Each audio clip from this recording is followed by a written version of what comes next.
que explique esa expulsión. Un encontronazo aí con xogador de Barbadas, pero bueno, sin fallo ningún. Despois da a volta, fai pouco tamén me tocou ser parexa de baile dele outra vez, aí dixen que hoxe non me expulses, Riverito, sí señor. De feito, Marcos Piñeiro, no amigo invisible que fixemos no Nadal, regaloume un marco ca foto do rapaz.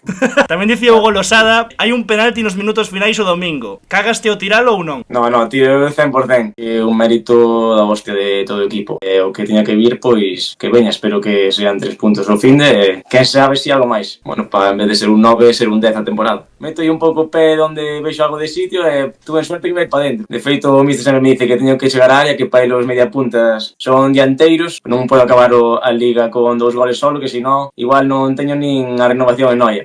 Os meus amigos de Maturra co gol en propia contra o Viveiro, claro, son dali, que siga mañá ou que si tal, e joder, xa me van a dar toda a semana con isto. Despois do partido fun para a casa e a xente dando máis gracias pouco máis.